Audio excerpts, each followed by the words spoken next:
Если когда-нибудь в будущем потомки, изучая историю, попытаются дать оценку культурным ценностям осетин начала третьего тысячелетия, приговор будет безжалостным. Эпоха безвременья, духовного вакуума отражается в музыкальных вкусах, господствующих в обществе. Низкопробную попсу, заполнившую пространство в последнее время, дополнил музыкальный стиль, именуемый кавказской эстрадой. Бессвязный набор слов, однообразные зомбирующие звуки, которые трудно назвать музыкой, и полное отсутствие вокальных данных. Судя по всему, против Осетии осуществляется культурная агрессия, целью которой является полная интеллектуальная и духовная стерилизация осетин. Между тем, спрос на качественную музыку существует. Изредка заезжающие с гастролями мировые звезды собирают полные залы. И есть целая плеяда великолепных исполнителей и на севере, и на юге, способных формировать не просто вкусы, но и мировоззрение подрастающих поколений. Но между ценителями настоящего искусства и его носителями стена. Музыканты, исполнители, которыми может гордиться любой этнос, малоизвестный в Осетии. Среди них героиня нашей сегодняшней передачи.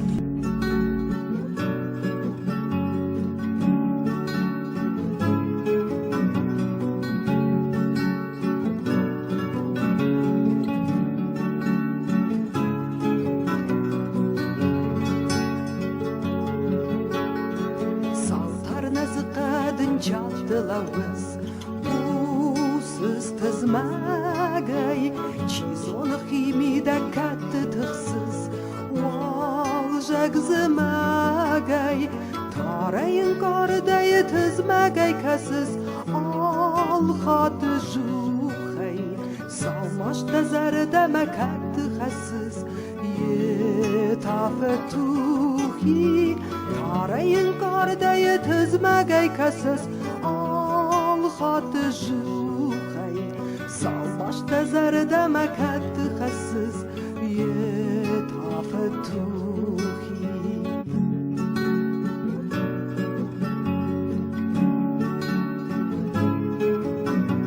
Сказать о Лауре то, что она талантливая, добродушная, искренняя, это все равно, что ничего не сказать.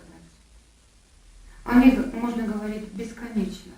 Но в рамках, наверное, нашего интервью я постараюсь осветить ее в качестве противовеса всему тому, что происходит в осетинской эстраде на сегодняшний день. С экранов телевизора мы видим артистов, которых, с моей точки зрения, самое время придать публичной порке. Дело в том, что клишированная музыка, состоящая из 3 аккордов, она ведь не творится, она стряпается. О Лауре такого не скажешь, ни в коем случае. С известной степенью бесстыдства лицемерие со сцены стало нормой. И это, конечно же, чувствуется, в особенности злоупотребляют этим женщины.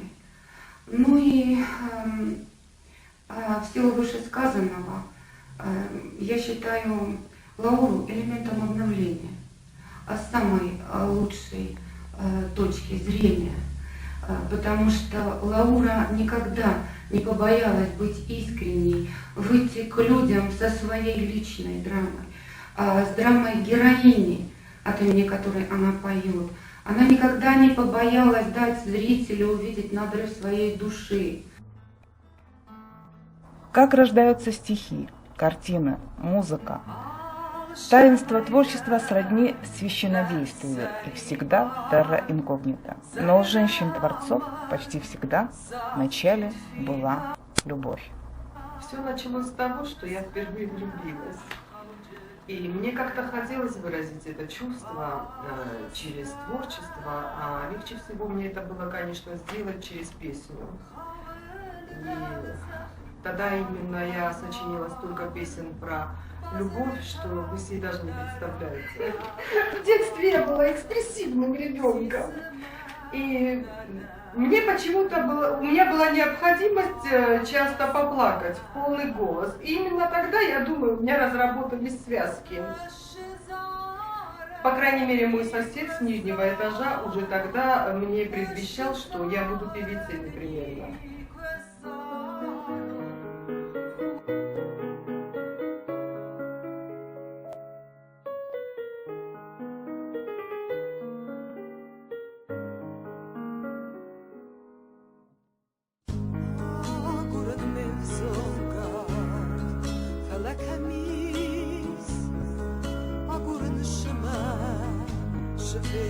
يفتا اسمه يسكر من فشيس يا ممنا خستا دار من السنتا چیزون های نکشه خلن السات و ابن ریا بازر تاوت غیرک بست چیزون ایسکو من دور الحکات امن رما در یبنت ایست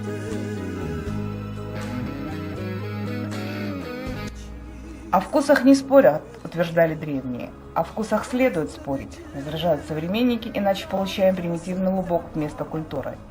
И кто знает, могла бы состояться Лаура Джабион, не будь уникального города, в котором она росла и где о вкусах не просто спорили, их формировали.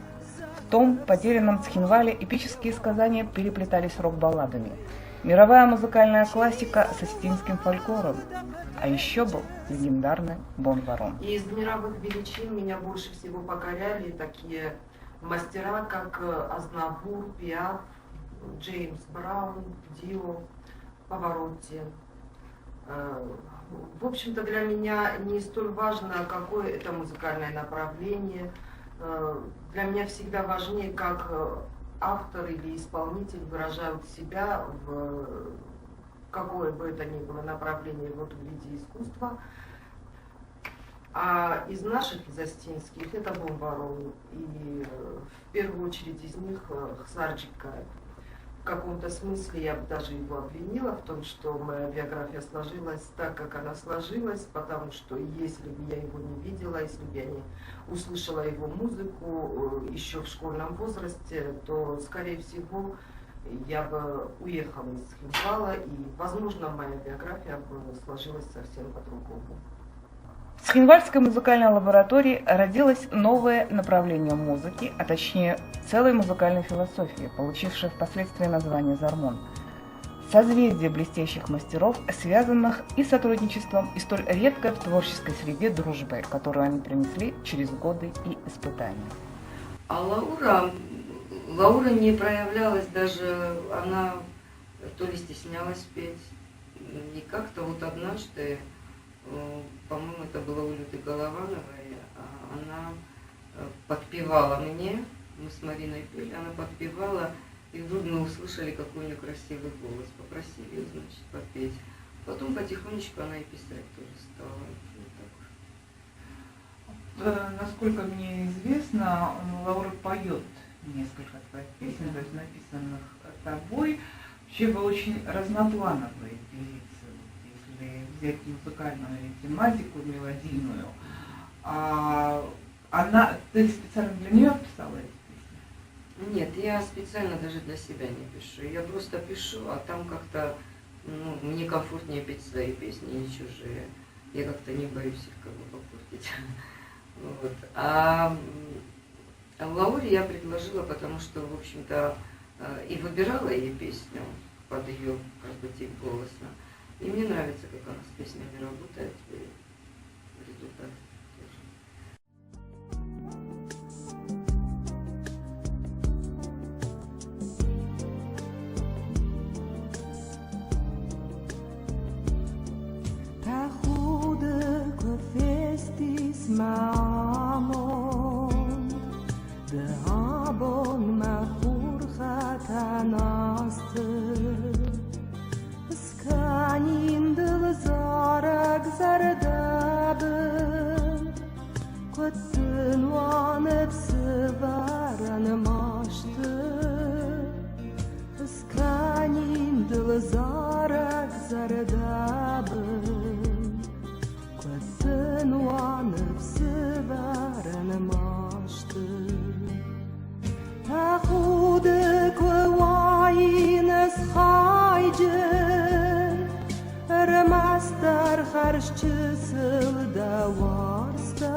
Никогда это так не называлось.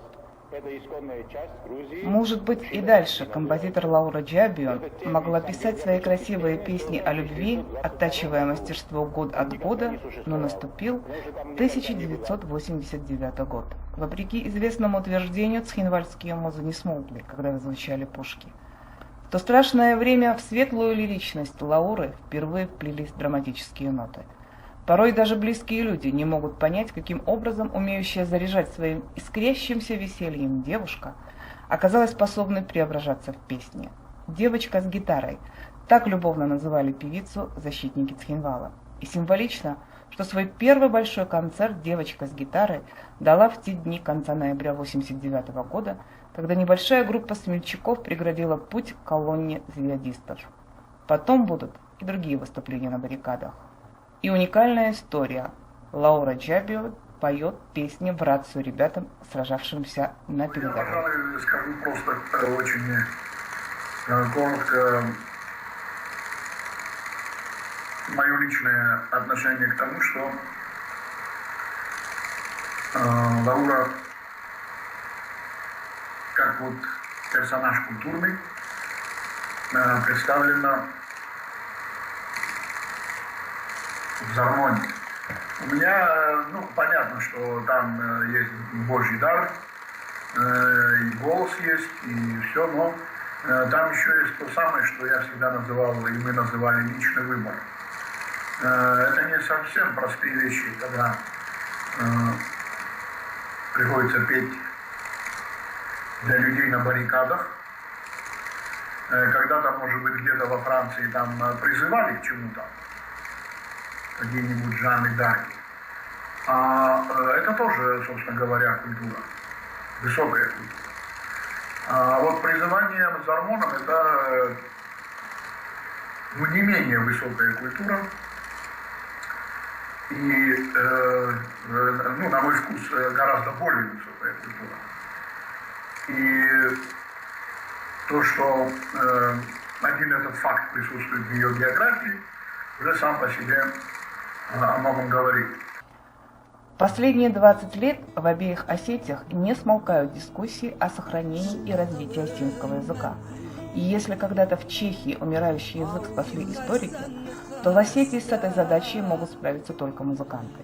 Песня – самый короткий путь к сердцу. Она способна раскрыть красоту родного языка, открыть уникальное поэтическое наследие широкому кругу слушателей. Лаура меня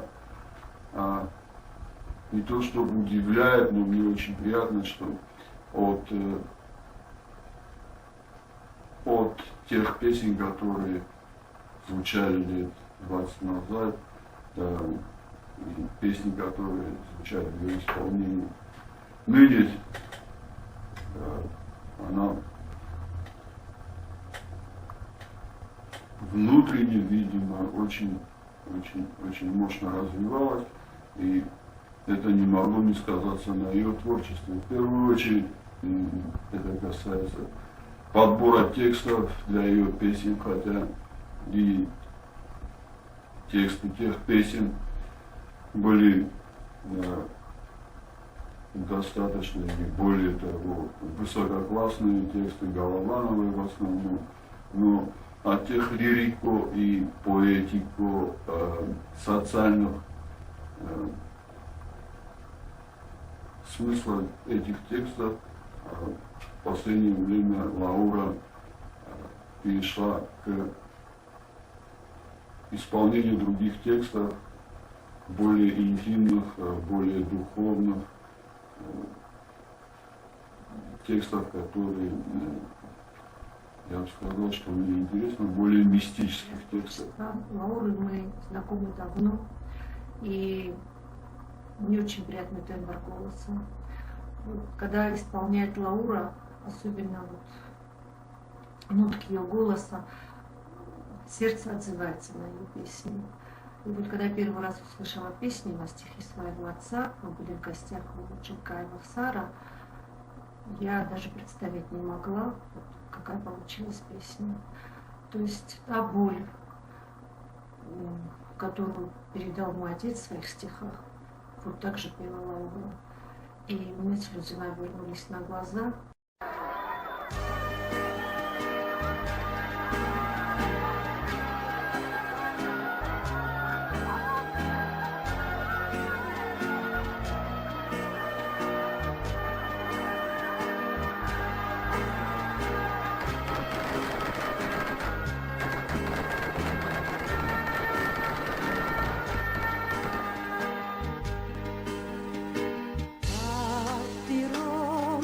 моих хат, журенчах стлепута, на откар сдудже подихла, фесконе наута, когда намалгая налу, амала мирона, Ночь дар на тару, вертират сонал, зареч, ах, статарирона, сакирон лапута, трохе, насатонер донал,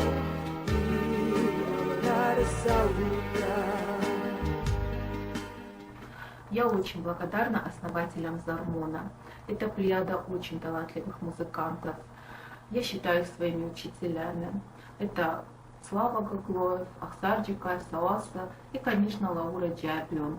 Я благодарна им не только за то, что они создали такое явление в осетинской культуре, как Зармон, эту жемчужину, но и за то, что они сумели сохранить его и передать нашему поколению. Ведь конец 20 века – это время очень сильных потрясений для осетинского народа, и политических, и экономических. Тем не менее, они сумели сохранить Зармон и передать нам. Это прекрасные песни, которые созданы на основе великого поэтического наследия осетин. К сожалению, мы не тот народ, который умеет воздать должное таланту при жизни. Я работаю в информационном поле, веду социокультурный сайт, и могу сказать уверенно, что сегодня такие понятия, как патриотизм, честь, достоинство, они нивелированы. К сожалению, в современной политике, общественной жизни нет примеров много, которые бы соответствовали этим критериям. Все как-то довольно цинично, сиюминутно. Я говорю это к тому, что основатели Зармона, которых мы сегодня называем Зармон, Жал, стали для меня примером патриотизма безоговорочно. А Лаура Джабион, плюс ко всем своим достоинствам, еще и прекрасный человек и очень талантливый журналист. И Лауру я узнала, когда начала работать в журнале «Амага». До сих пор помню одну из самых ярких обложек этого журнала, на обложке была фотография Лауры. Она очень запоминающаяся и на фотографии, и это интервью, которое с ней делала Аннушка, называлось интервью «Главная свобода выбора». Когда я говорю, что я узнала про Лауру в Амаге, я имею в виду рассказы ее друзей. У нее удивительные друзья, которые ее очень ценят, и от ее друзей я знаю про ее песни на баррикадах, про другие ее геройства и про то, как она всегда выражала свою гражданскую позицию. За что никто, как Лаура, не исполняет песни Кустахи Тагурова. Мне кажется, он писал именно для нее. У Лауры очень глубокий драматический голос, и песня, когда она поет вот слова «Куста шивака в мана», я не знаю, в чьих устах эти слова бы звучали убедительней, в устах Куста или в устах Лауры. А когда она поет новогоднюю песню «Куста ногбунах сава», это такое заразительное веселье, что правда верится в чудеса Нового года.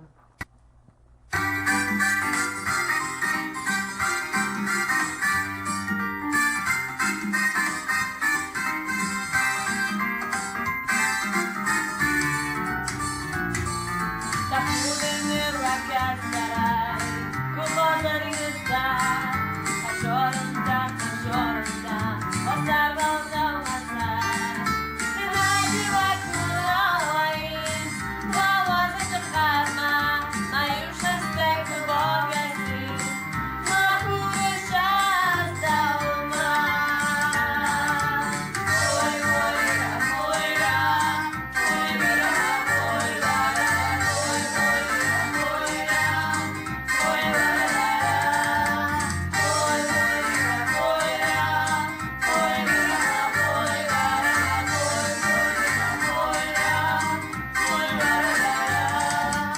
Песни Лауры Джабион поет уже совсем юное поколение стенских исполнителей, однако творчество Лауры по-прежнему доступно избранному числу слушателей. Песня «Лучшая моя» еще не спета. Уникальный культурный пласт. Переложенные на красивую музыку стихи великих остинских поэтов в блокноте. Я хотел пожелать Лауре, я бы хотел пожелать, чтобы публика доросла до понимания ее музыки, ее текста. Но чтобы она никогда не исполняла для публики. Это очень важно для меня. И Лаура как раз таки одна из немногих исполнителей или исполнительниц, которые, на мой взгляд, они не ориентируются на публику, а выражают свое состояние, свои идеи, свой дух через песню.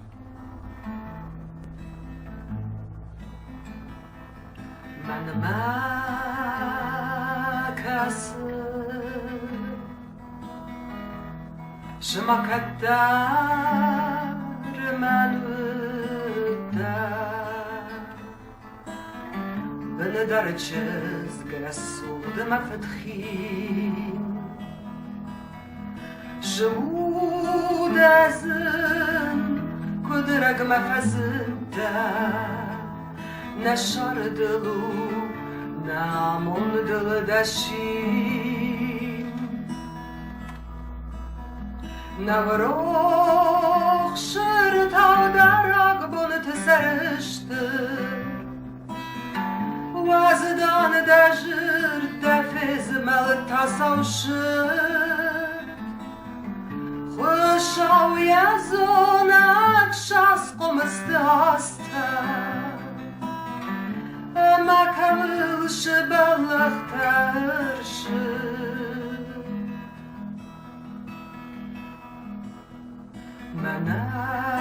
منای دوایی خوز دربان نیبزارن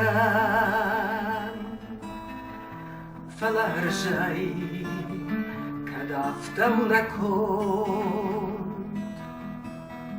از راز داخین ابزون قدم ایسارین شمه سواد و راز داخل مبون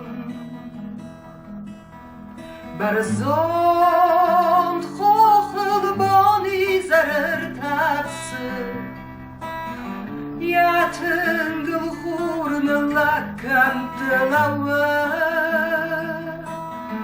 فدگانا گاور ویتن از مکاسایی شگی در کی باورستاین